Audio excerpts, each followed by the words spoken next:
সালমান শাহকে ভালো লাগেনি, এরপর তার বাপের বন্ধুকে বিয়ে করলো ভালো লাগেনি, অনলি 3-4টা স্বামী চেঞ্জ করেছে তারপরেও তার ভালো লাগেনি। এখন সে যে কোথায় আছে তার হাজব্যান্ডও জানে না।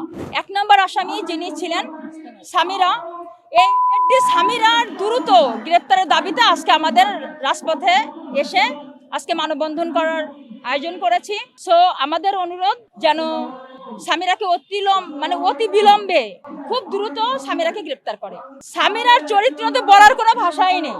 মানে একটা নারী, একটা পুরুষ যদি যখন হাজার নারীতে আসক্ত হলে একটা মেয়েকে আর ভালো লাগে না, এই সামিরা ঠিক এরকমই একটা চরিত্রহীনা নারী।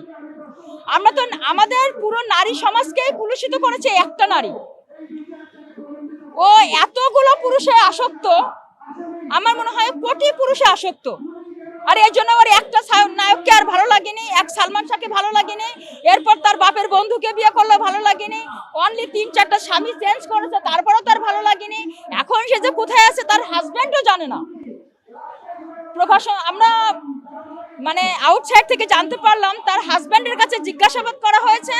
কোন এক সাংবাদিক ভাই গিয়েছিল, তার কেয়ারটেকার জানিয়েছে যে সামিরা কোথায় গেছে তিনি জানে না, এমনকি তার হাজব্যান্ডও জানে না।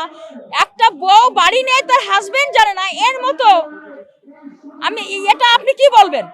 জনের সঙ্গে অন্তরঙ্গে যে ছবিটা আছে এটা নিয়ে সামিরা ফেসবুকে স্ট্যাটাস দিয়েছে তার আইডিতে, প্রফেশন আইডিতে, যে হলো আপনার ডন হচ্ছে ওর ছোট ভাই ছিল। তার ডন যদি ছোট ভাই থাকে, ডন আমাকে প্রতি ঈদে সালাম করত, আমার কাছেও আছে ডকুমেন্টস, আপনারা চাইলে দেখতে পারেন।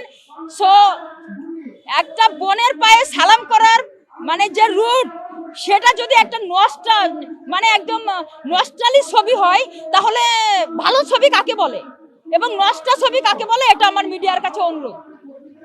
এই প্রশ্নটা আমি করবো যে তারা নষ্ট ছবি কাকে বলে।